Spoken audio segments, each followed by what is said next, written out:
Al-Fatihah.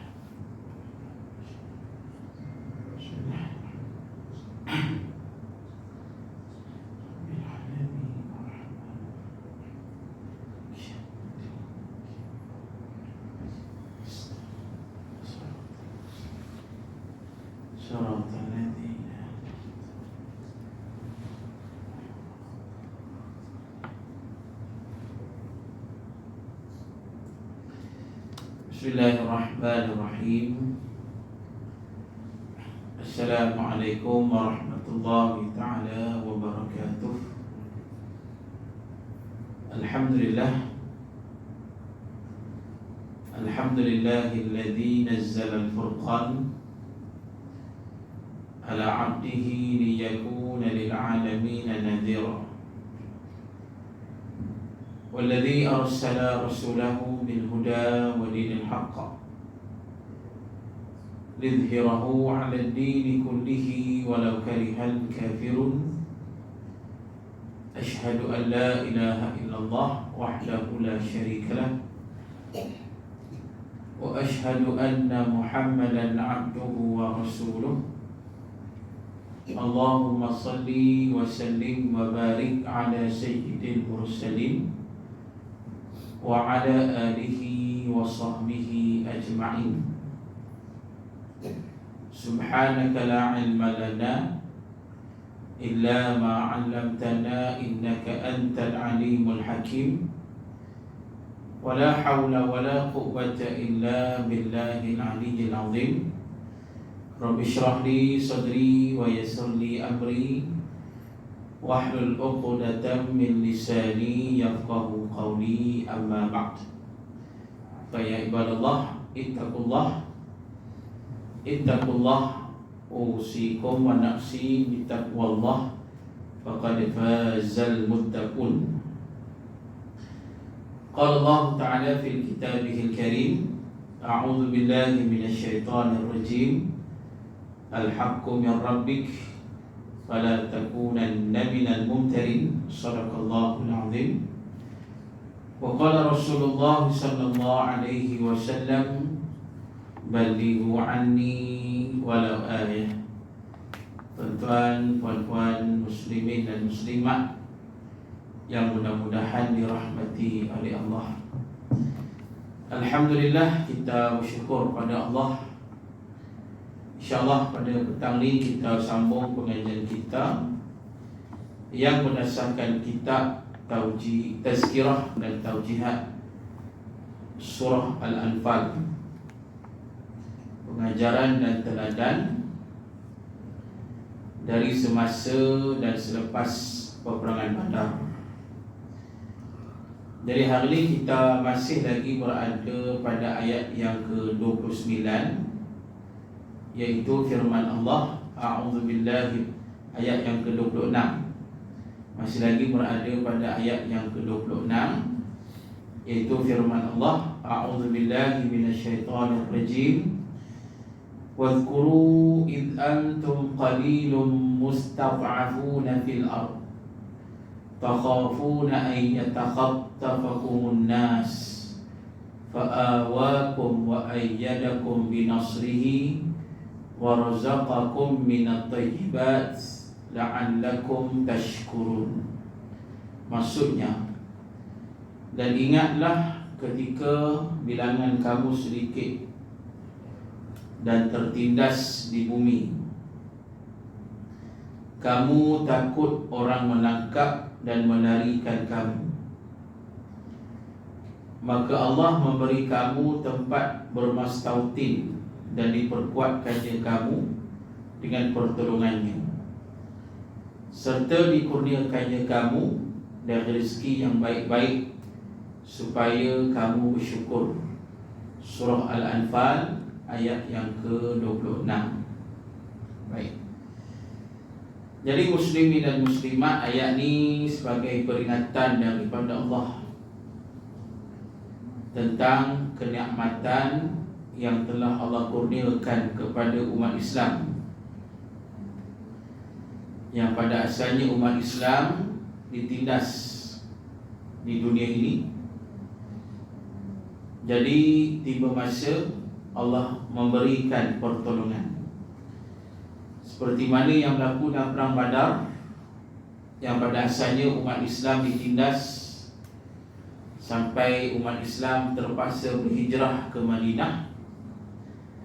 Dan tiba saat bila berlaku peperangan yang pada asalnya dalam keadaan takut dan gerun, akhirnya datanglah pertolongan daripada Allah, akhirnya mendapat kemenangan.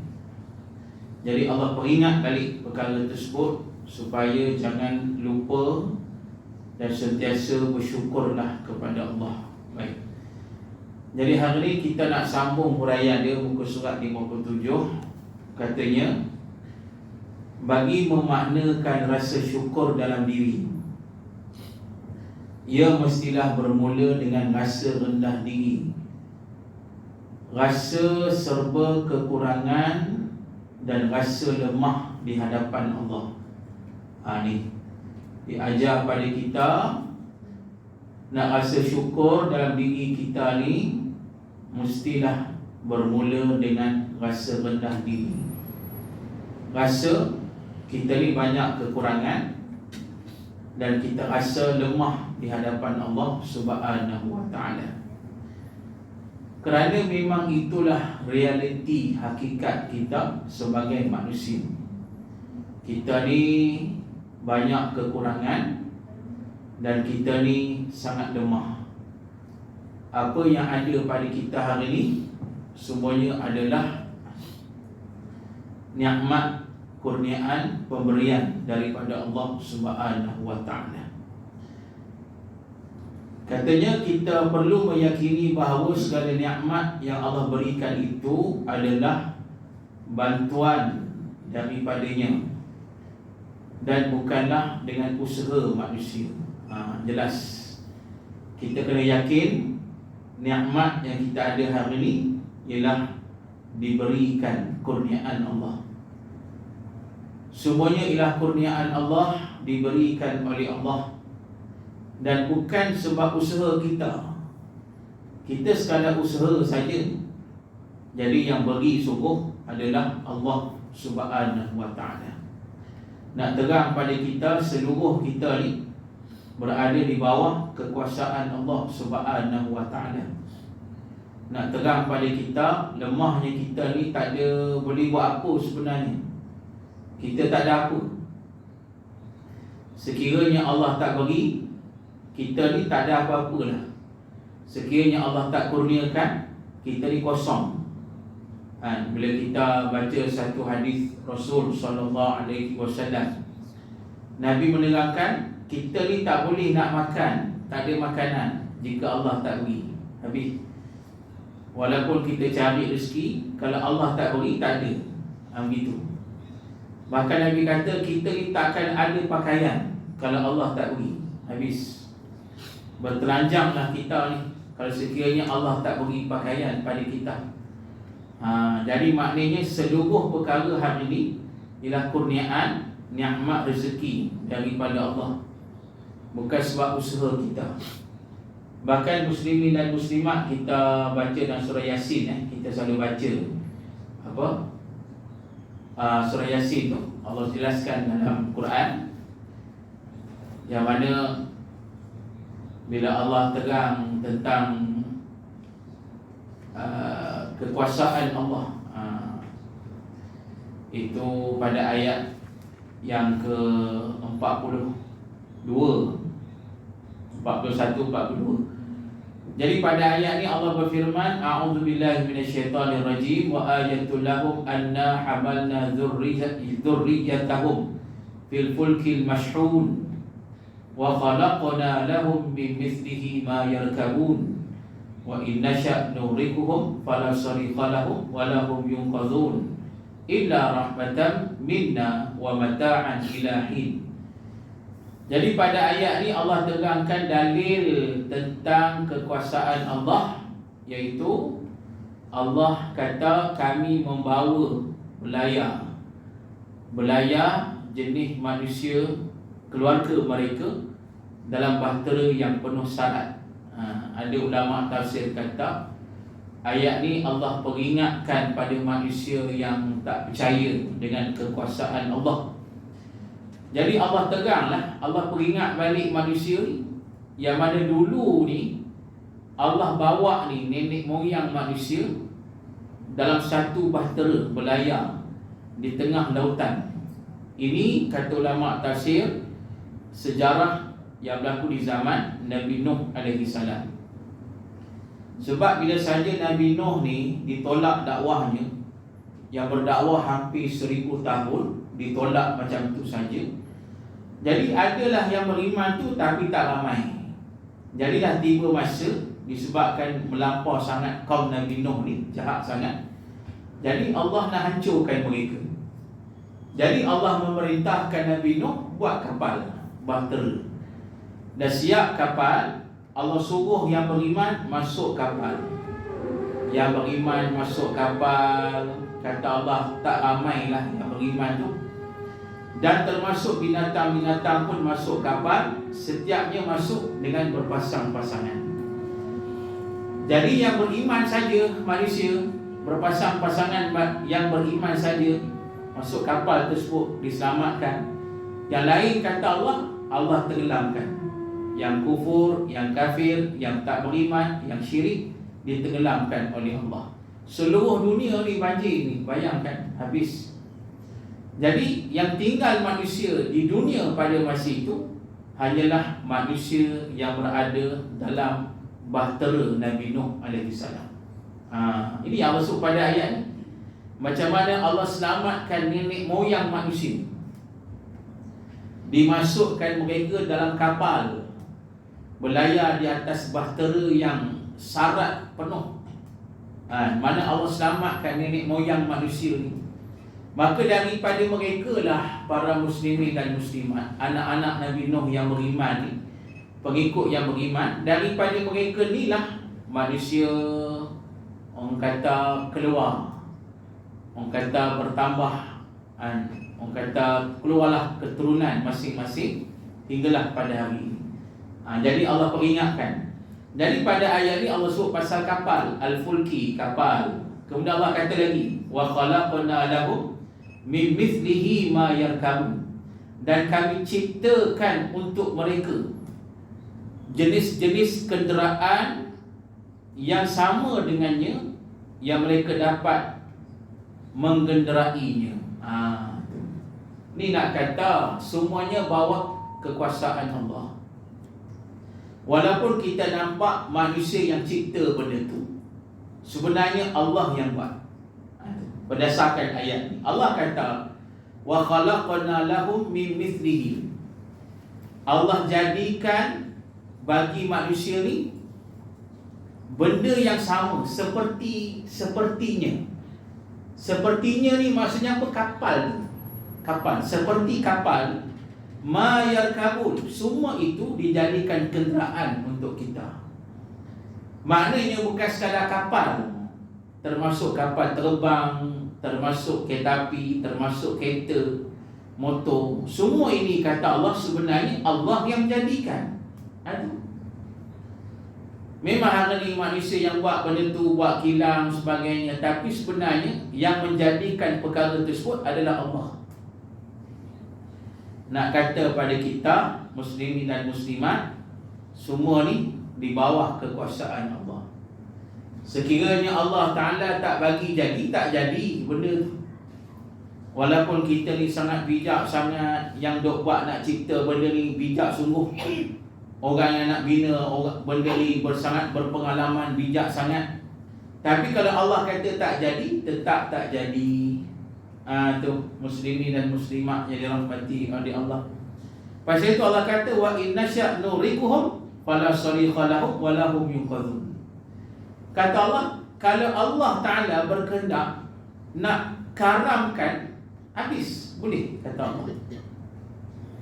Kalau Allah nak gagalkan semua kenderaan yang ada ni, Allah boleh buat. Ni surah Yasin kita baca ni. Allah kata kalau Allah nak gagalkan semua kenderaan yang ada kat dunia ni, Allah boleh buat. Tu. Sampai Allah kata fala sarikha lahum wa lahum yunqadhun, kata Allah. Bahkan pada saat itu tidak ada yang boleh tolong dan mereka tak dapat diselamatkan. Kalau Allah nak buat, Allah boleh buat. Ni macam yang berlaku sejarah Titanic tahun 1924 ke apa. Sejarah macam tu, kapal yang hebat, kapal yang besar, yang dibina sampai 5-6 tahun nak bina kapal yang besar macam tu. Sampai pekerja pun lebih 5,000 orang pekerja nak bina kapal yang hebat. Jadi bila siap kapal ni, kira owner kapal sangat bangga,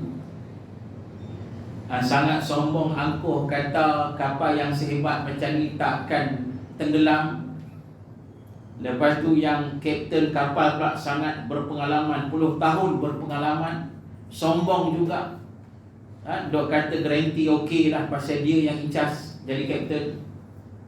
Tapi lah sekali muslimin dan muslimat, Allah bagi batu karang ni habis.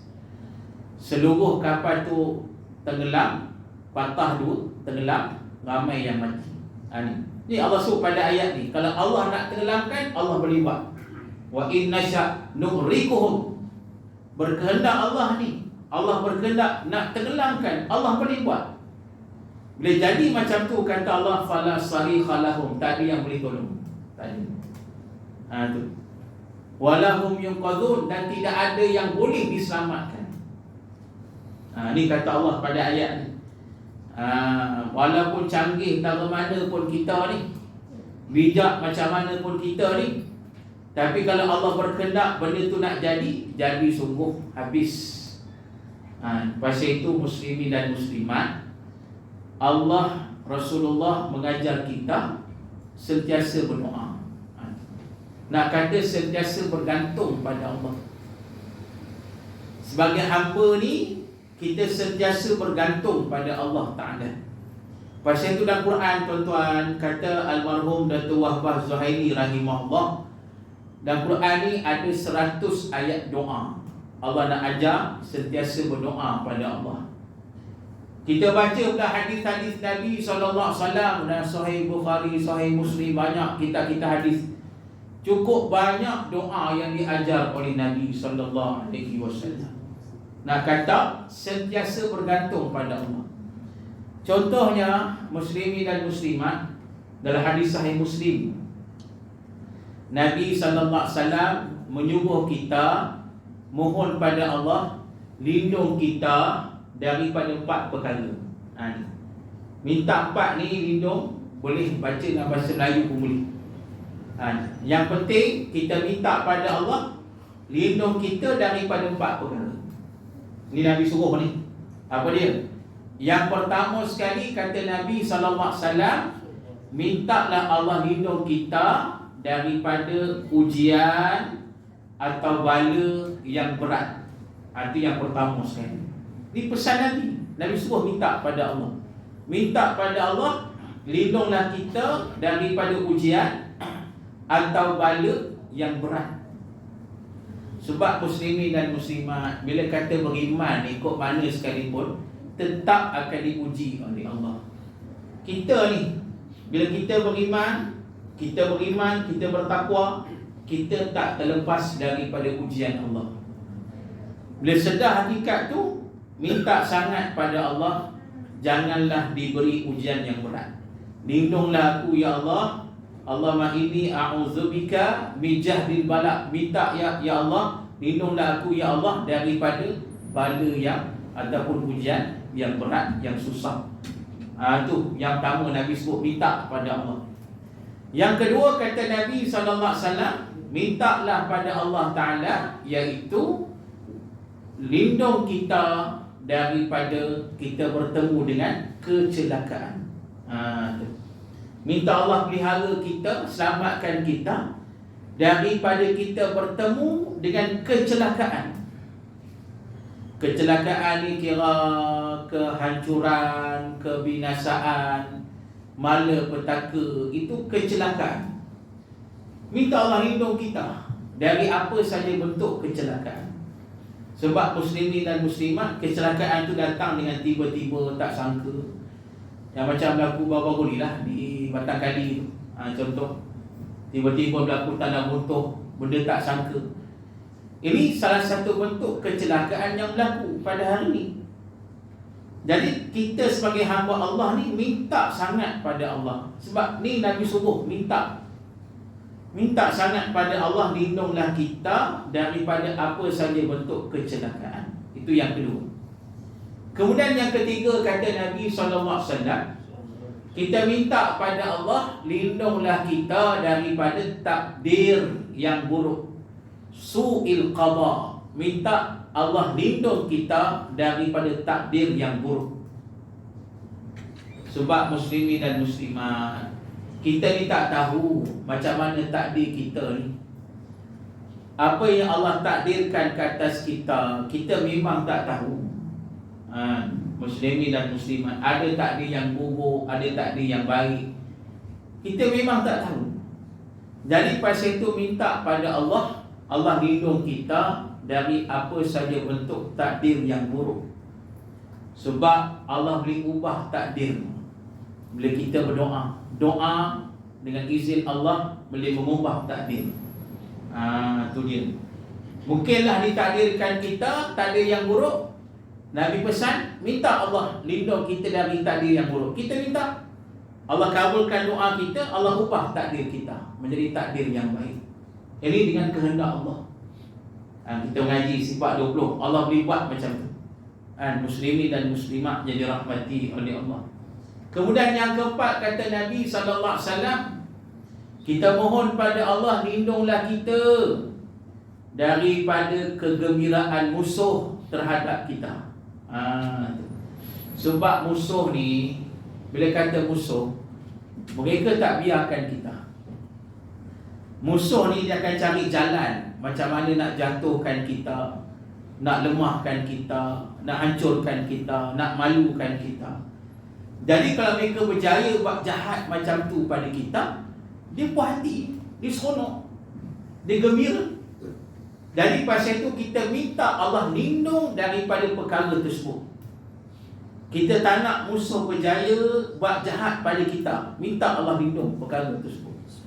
Inilah yang diajar oleh Nabi SAW.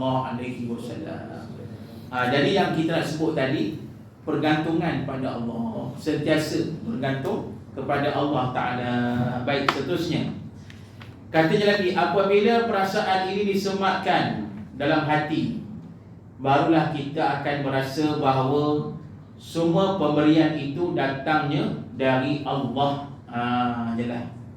Dan muslimin dan muslimat jadi rahmati oleh Allah. Kena ingat, bila kita sedar semua yang ada ni kurniaan Allah, jadi kita akan sematkan di hati kita perasaan bahawa kita ingat semua pemberian yang ada hari ni, nikmat itu yang kita ada hari ni, semua ni ialah datang daripada Allah Subhanahu wa ta'ala. Jelas. Bukan daripada usaha kita, sebenarnya kita usaha je, tapi yang bagi sebenarnya ialah Allah. Sebab itu kita sebut tadi, usaha dan banyakkan doa, minta kepada Allah Subhanahu wa ta'ala. Kita baca Asmaul Husna, di antaranya nama Allah ni Al-Ghani. Al-Ghani maksudnya Allah ni maha kaya. Allah maha kaya. Jadi Allah maha kaya ni, Allah boleh berikan kekayaan pada kita. Allah boleh beri. Allah boleh bagi kekayaan tara mana kita nak, Allah boleh beri. Yang penting muslimin dan muslimat, kita kena yakin di hati kita yang mana, yang apa saja yang ada pada kita adalah pemberian daripada Allah. Tu. Jadi bila kata pemberian daripada Allah, maksudnya Allah boleh tarik balik pada bila-bila masa, anytime. Bila-bila masa Allah nak tarik, itu kehendak Allah juga.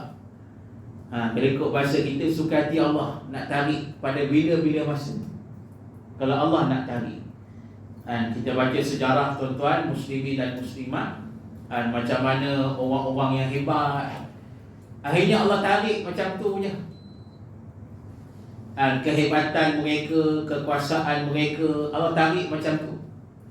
Yang kita dah cerita dulu, salah satu raja dunia kan, kata Nabi SAW, Al-malakun fil ard arba'ah. Nabi kata raja dunia ada 4 orang.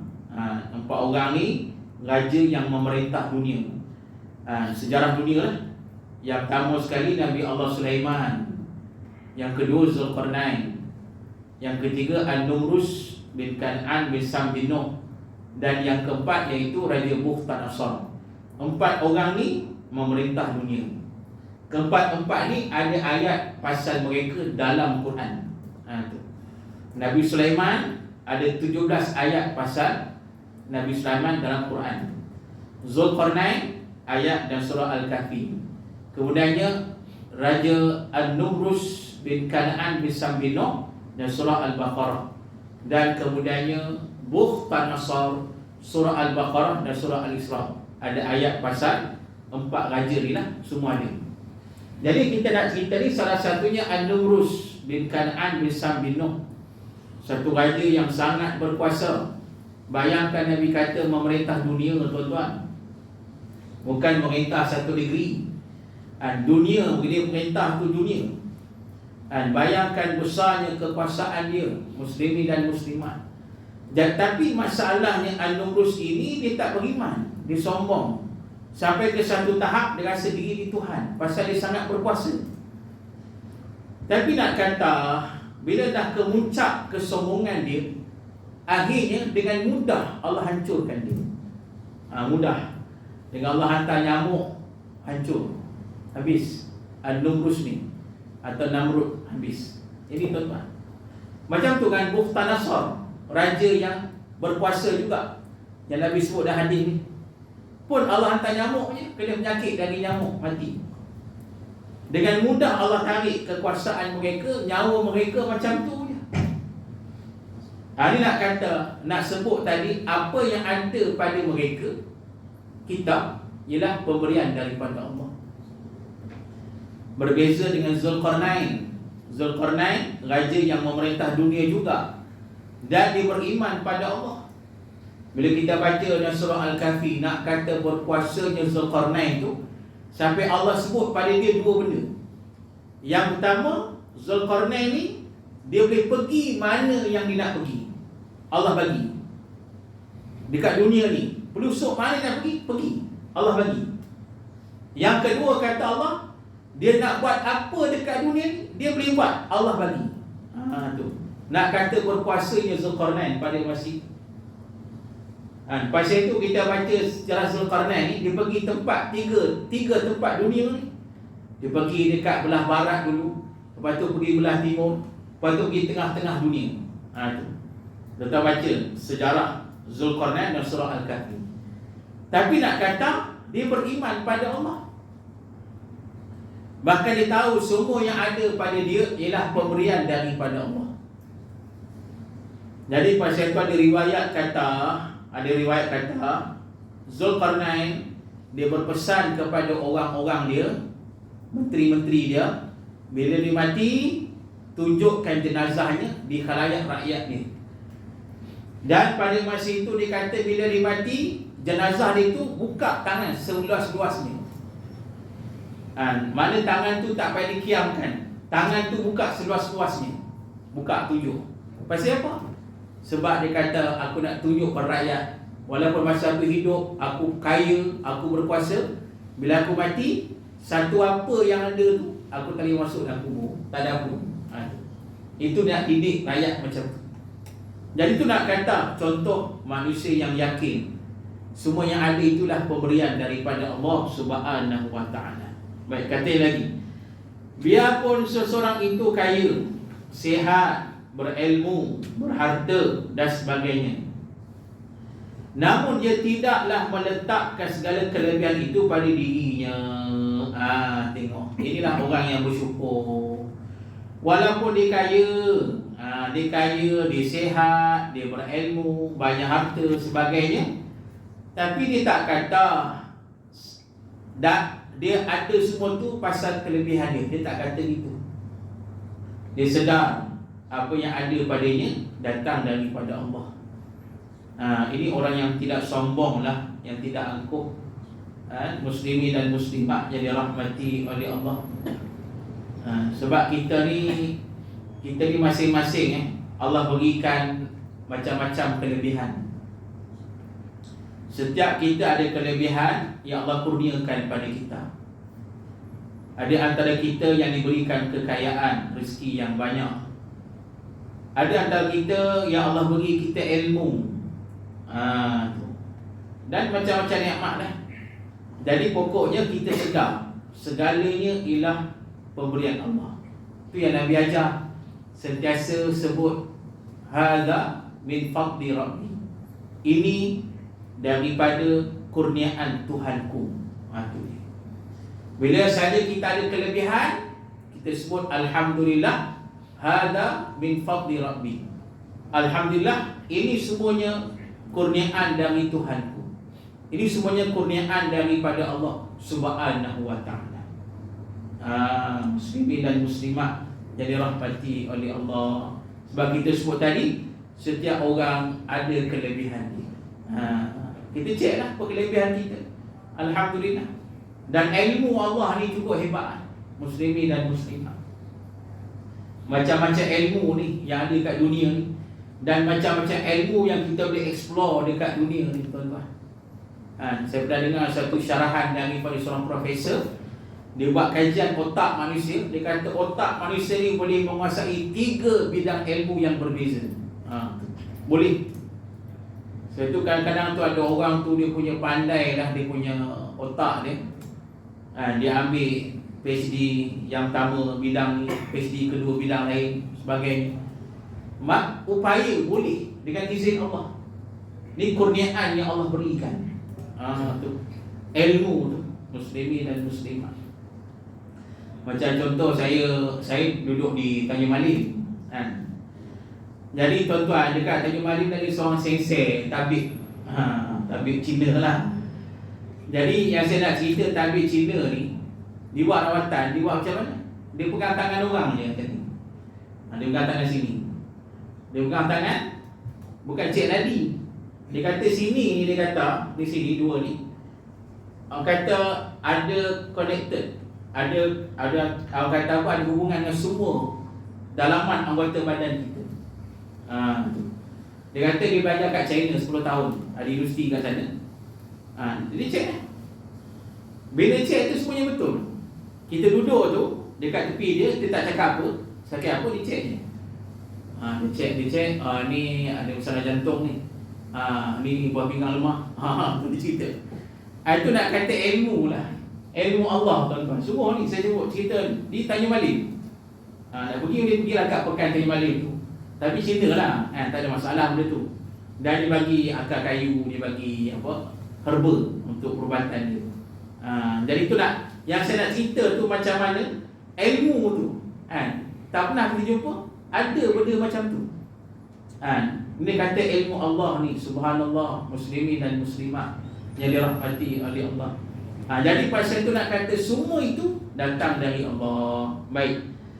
Dan kata lagi, lebih banyak kelebihan yang dikecapi, lagi banyak dia akan tunduk kepada Allah. Dengan ini timbullah rasa syukur atas setiap kurniaan dan pemberian Allah. Jelaslah.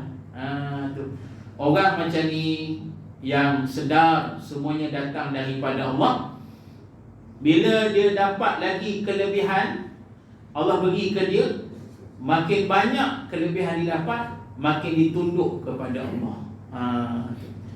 Makin dia bersifat tawaduk, merendah diri, makin dia rasa syukur pada Allah, makin rasa dia segan dengan Allah, malu dengan Allah. Inilah manusia yang benar-benar bersyukur. Bukan kita dapat kelebihan, kita jadi bertambah sombong. Jangan. Muslimin dan muslimat, kita mengaji kitab Imam Ghazali, kitab Ihya Ulumuddin, kita mengaji kitab Hidayatul Salikin, sebagainya. Ada hurai pasal satu sifat buruk, namanya hubbul jah. Hubbul jahu itu apa dia? Sifat yang cinta, suka kepada kemegahan. Kita suka pada kemegahan, kita suka rasa hebat, kita suka rasa orang memuji kita, kita suka. Kita suka benda-benda macam tu. Kita suka orang angkat-angkat kita, orang do mulia-muliakan kita. Kita suka macam tu. Sifat ini kata Imam Ghazali termasuk sifat yang mazmumah, yang tercela. Bahaya tuan-tuan. Pasal sifat macam ni, muslimin dan muslimat, dia akan masuk akhirnya kepada sifat yang lebih teruk. Sifat sombong, takabur, unjuk sebagainya lagi teruk. Jadi pasal itu hati-hatilah, kerana kadang-kadang perasaan macam tu ada pada kita. Kita nak jadi orang hebat, kita nak orang puji kita, kita nak orang angkat kita di khalayak ramai. Kita nak rasa macam tu, ada perasaan macam tu. Jadi pasal itu kita jaga diri kita, elak dan kita kena ingat apa sahaja kelebihan kita ada ni ialah pemberian daripada Allah. Jadi kita rasa segan, malu, tawaduk di hadapan Allah, dan kita mohon pada Allah supaya Allah lindung kita dan mengekalkan kerahmatan dan nikmat yang Allah berikan kepada kita, insya-Allah. Jadi muslimin dan muslimat, cukup sekali itu. Kita akan sambunglah kuliah kita ni pada bulan depan, insya-Allah. Jadi marilah kita tangguhkan dengan membaca tasbih kafarah dan suratul Asr. Bismillahirrahmanirrahim.